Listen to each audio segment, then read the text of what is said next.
Andal block के Khandra old age home में समाज सेवी सुभाष चक्रवर्ती ने अपने जन्मदिन पर वृद्धाश्रम के सभी वृद्ध लोगों के साथ जन्मदिन मनाया। साथ ही इस अवसर पर उन्होंने सभी की मौजूदगी में केक काटकर जन्मदिन मनाया। इस अवसर पर उन्होंने मृत्यु के उपरांत अपना देह दान करने का निर्णय लिया।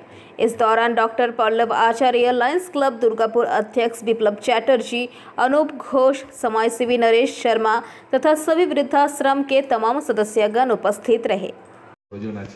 सुभाष दा श्रद्धेय कारण उनिও सब बड़ो মানে আমি মনে হচ্ছে ছোট এটাই খুব ভালো লাগছে আর কি মানে আমি যখন সুভাষ দা বয়স হবে তখনই যদি ইয়াং থাকতে পারি এই আশীর্বাদ যদি থাকে আপনাদের তাই ভালো আর কি। আর সুভাষ দা জন্মদিন 70 বছর জন্মদিন হচ্ছে, খুব ভালো লাগছে সুভাষ দা এই কর্ম এতদিন 70 বছর কাটালো একটা ভালো এনভায়রনমেন্ট সোসাইটিতে চেম্বার অফ কমার্স থেকে শুরু করে সব জায়গাতে লায়ন্স ক্লাব থেকে শুরু করে বৃদ্ধাশ্রমের সঙ্গে আমি জন্মলগ্ন থেকেই আছি। ওনারা প্রতি বছর আমাকে ফোঁটা দেন, 9 বছর হলো। তো এবছর আমি আসতে পারিনি। তো আমার দিদিরা দাদারা যারা এখানে থাকেন বা কর্তৃপক্ষ ওনারা একটা আবদার করেছেন আপনার জন্মদিন এখানেই পালন করা হবে। ওনারাই করছেন সব, আমি শুধু এসেছি। আমার সঙ্গে আরও যারা আছে বিভিন্ন লোক আছে, আপনারা ওখানে থাকবেন, নামগুলো জানতে পারবেন।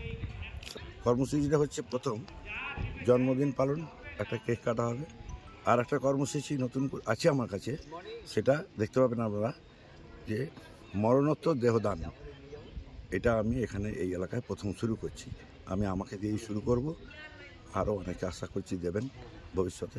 খুব প্রয়োজনীয় জিনিস, মানুষের শরীরের প্রত্যেকটা অঙ্গই মানুষের কাজে লাগে। अंडाल से मंथन पासवान की रिपोर्ट, PVTV न्यूज़।